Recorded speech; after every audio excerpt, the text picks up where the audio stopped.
Hey, what's happening? We are live. Look into my eyes. We are on the road. This is how we roll. We're talking about lifestyle design. We got to design our life. You may ask yourself, what is lifestyle design? What is this whole mission? What is this whole dream following, passions? Let's discover to follow your bliss mode. What is that? Come on. What is it? Okay, I'll give you the answer. Lifestyle design is creating a life that you dreamed of. Getting out of the bullshit rules and bending your reality towards a dream of life, living in a hedonistic, passion-filled life with other members of this community that is also living life on their own terms. Therefore, you create a better world based on being a better version of yourself in this pursuit. Yeah, that's it. That in a nutshell. So, a lot of you guys may ask yourself, what's this guy talking on YouTube? Who is he? What does he do? All right. Well, I'm just leaving the tropical environment right now. I just haven't worked in 2 weeks. Still got money rolling in because I created a lifestyle design. Okay. So my story is, I used to live in the conformity of 9 to 5. I used to, paycheck to paycheck, struggling, always dreaming about doing something better and always wanting more. But it was just boring. I was living in a boring life. I didn't want to live like that anymore. I thought it was the American dream to do the other way. It just wasn't my type of dream. I wanted double-headed showers. I wanted the big house on property and, vacation-filled days and freedom, all that good stuff. So this is the pursuit that I set out to achieve. And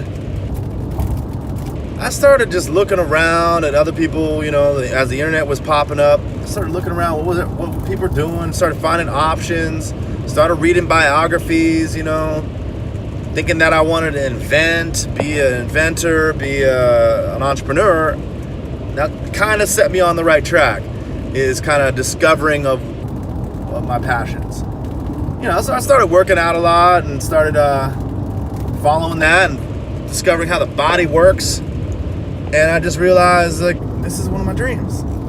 I actually like this. I actually like fixing people's bodies, working with my body, and understanding how to get strong and how to be a man that has power and understand how the body functions and how it all is kinesthetically connected.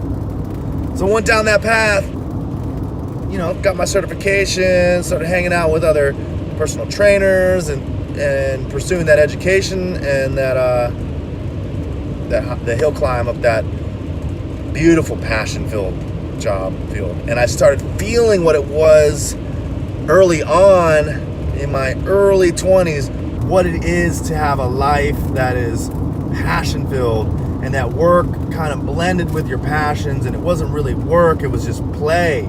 So I started playing at work. Okay, and then I did that for a while, and I realized this is so great, but it wasn't offering me the financial gains that I anticipated. And so I had to come back to square one again and figure out, do I want to own a financial institution that, the real estate of the property, then I could be a trainer and have many trainers work for me. And I saw that route, kind of experimented with the different business models. And I noticed that a lot of trainers were struggling unless they were working for Hollywood actors or were the managers of the club, which, forget your personal life, that's going downhill. You were overworked at that point. So I said, let's do some lifestyle design. I decided that I was going to look up how to travel and be a personal trainer at the same time. And and maybe offer some supplements, some advice on nutrition to a high-paying clientele. And bing, that's when it all clicked.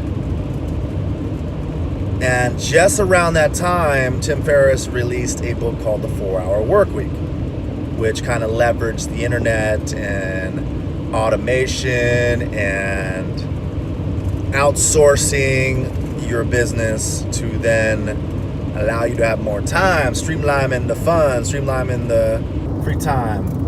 And this was just a definite yes. And I had to go through that to find my calling. And just around that time, he was making videos on YouTube when it was just starting out the book launch, the 4-Hour Workweek.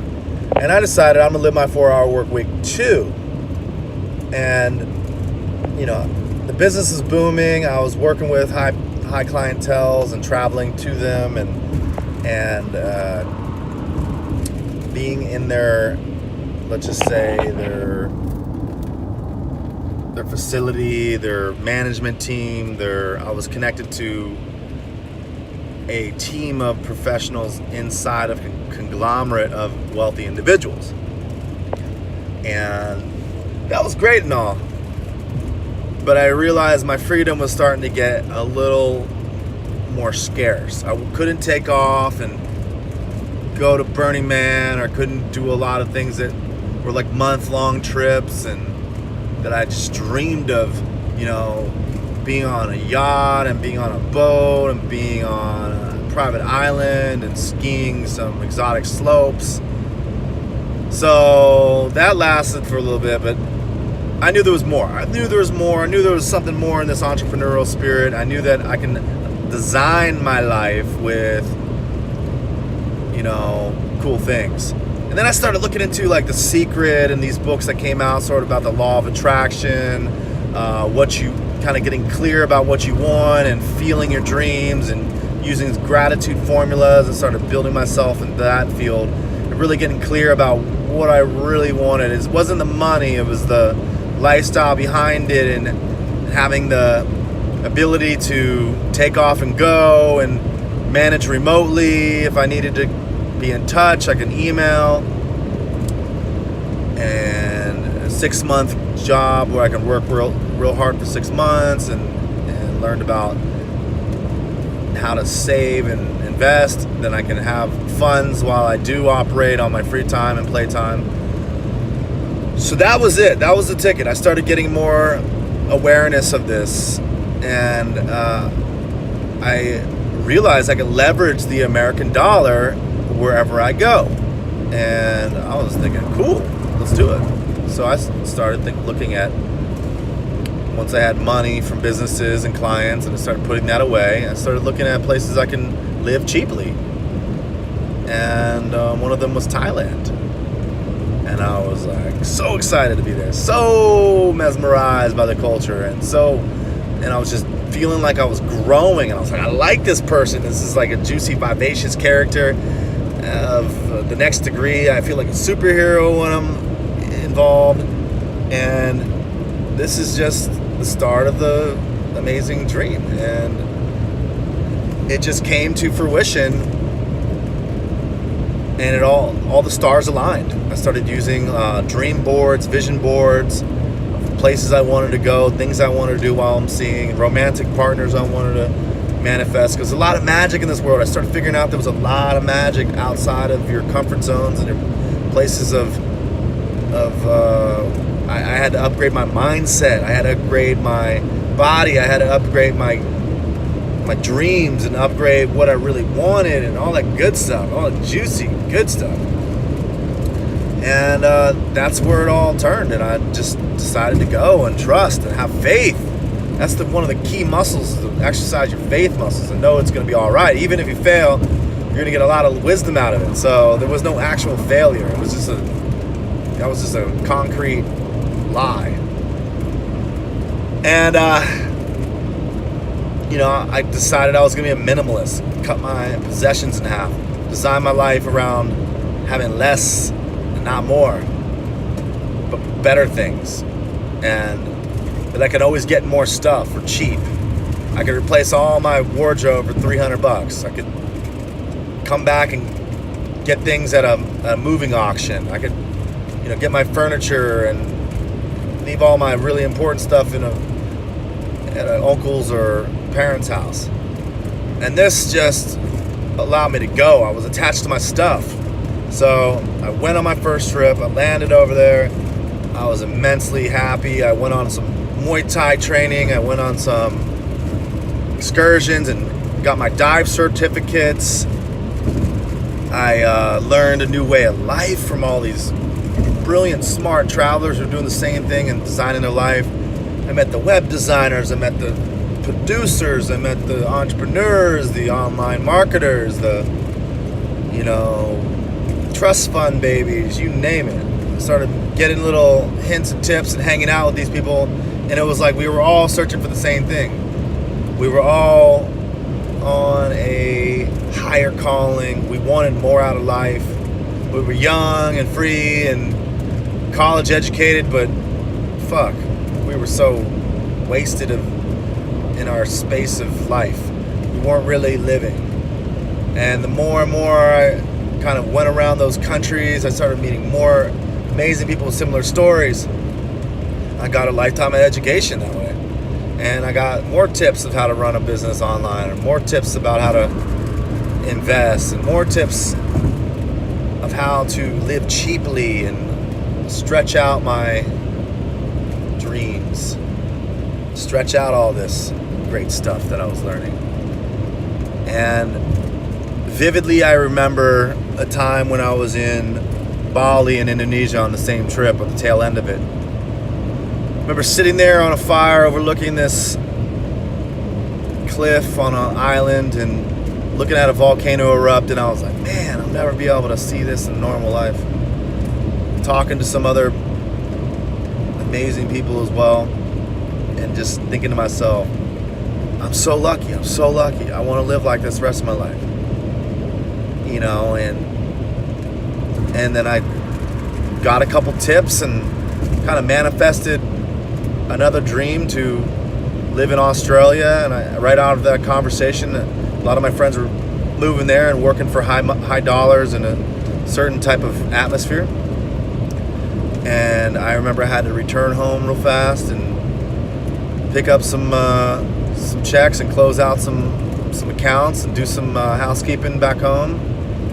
And I didn't have a home anymore, so it was on the road. I knew that I could live this way for a longer period of time. Took some sacrifice. Didn't do the marriage thing. Didn't do the heavy relationship thing. But I knew I was following my dream, and I was getting lifetime worth of experiences and education. It was my master's and PhD and everything along those lines, and my passions and learning got expanded because I would always gravitate towards my passions while I was on the road. And then I kind of found mini retirements, they call it. I found like places of refuge where I can rest and repair and do psychological clearing and all that good stuff. And that's where it expanded and life tripled in pleasure. But then you hit lows. On top of that pleasure, you get sick, or you get loved ones dying, or you can't come back for a wedding or whatever it may be, and you go through that little bit of depressive periods. But if you're kind of getting depressed, that means you're not growing, you're not expanding, you're not trying new things. And this is where the lessons get more abundant. And what a dream. And eventually you have to return to a default world a little bit, but that could be short. Eventually the funds get low, but faith muscles get stretched, and just when you think you're out of the game, things happen. I've had money stolen, money lost, just angels along the road just fund my rest of my trip, fund me and my endeavors, and things work out when you have faith and believe. So lifestyle design, wow. I mean, just down that road, and it turns into a grind. Eventually it becomes your lifestyle, and then you can become like semi resistant to the road, and you're also stationary in a place, and you can use the Airbnb stream, which I did, and get liquid with life and get liquid with how you want to be and flow through more situations and live in more excellence and gnarly for namaste. And but after a hero's journey, you come back and you have to give back. You have to make the YouTube channels. You have to write the books. You should be speaking somewhere. You should be teaching lessons to those who want to get on the road and have lifestyle design also. It's partly why I'm doing this, to give back and show people there is another way out. If you are feeling stuck, and if you are feeling like the gravitational pull of life is swallowing you, it probably is. And the demons are creeping in, and you don't want to live at a high level anymore. You don't have ambition to live. This is a dangerous place to be. So I want you to know that there is people who were in your shoes, who didn't feel as if there was a place for them, there wasn't a purpose for them, you didn't have a unique gift that you haven't uncovered. But typically, when do good ideas come to you? They come to you in the shower, okay? They come to you at the beach sometime. Not when you're, give me an idea, you're shooting your mind. So a lot of these aha moments come while on the road. They come while you're on this fantastic, cruisy, exotic, cash-filled journey. The best friends come. The people like you will meet you at the hostel. They'll meet you at the apartment in Hong Kong or wherever you're at the moment. So you can live a fantastic life on the road, especially if you Americans who don't really get out and about. You can live outside of your little, war industrial complex world. You can live in different governments. You can live in different safe measures. You can volunteer. You can teach English. You can study abroad. You can do international business. You can find your field or your passions everywhere. Your family can visit. You can see them again. Your friends will become new friends. At the end of the day, your friends are going to get married and settle down and not want to hang out like they used to eventually. So you want to go to where there's more life, there's more joy, there's more creativity, there's more play, there's more fluidity, there's constant change, and it's an exercise, and it teaches you so much about your ability to solve problems, the ability to take care of yourself, your ability to plan ahead or not plan, and to go with the flow, and romance will teach you to love strongly short periods of time and to trust in that person as if they're a family, because when you're on the road, every bond becomes tighter and those experiences are going to be richer because you're not living in a mundane Groundhog Day default world. You're living in some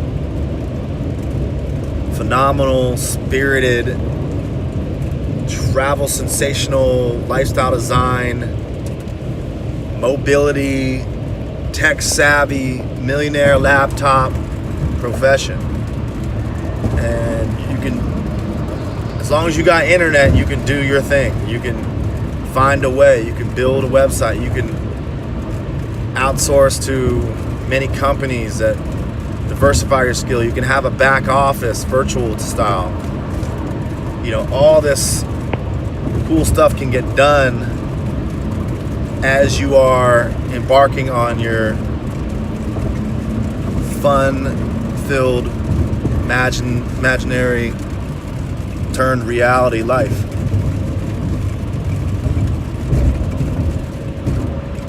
Switching lanes. So that's my major point, is there is alternatives. There's a lot of rules that are bullshit. You want to bend the reality of your life. You want to laugh more. Ha ha, yeah, woo. You want to feel like that, right? You want to skydive in the Himalayas. You want to go to Iceland and trek. You want to fall in love in Italy. Be a pizza delivery person. a wine server in Australia, or an English teacher in Japan, learning samurai customs, or even a DJ in Miami and kicking ass in Muay Thai, Thailand, and being a legionnaire in the French military, whatever it may be. Live your wildest dreams. Stay wild. Don't conform. Say no, but say yes to a blissed out life. And I can't stress it enough. You're gonna love it. You're gonna love it. It's not gonna be super easy, but it's gonna be a lot easier than the other side of that coin. A lot easier. And I promise you, you are gonna come back a more well-rounded, established person. You can put this on your resume too. If you're a resume building person, don't just think that, this and that. You can throw this on that resume and saying that you traveled the world, worked abroad, started businesses, and more power to you if you do it. So lifestyle design, give it a try. I recommend reading Vagabonding. I recommend reading 4-Hour Workweek. I recommend learning to find your passions, and another book by James Altucher. It's it's either the Idea Manufacturer or one of those things. But how many ideas a day can you think of? It's about 10 exercises a day that make you have more ideas, because you want to create that idea central brain. So hope you enjoyed, hope you got some golden nuggets out of this. I'm over and out on the road to my next destination, my next lifestyle design. Work hard for 6 months and then play for 6 months. Rock on with your bad self.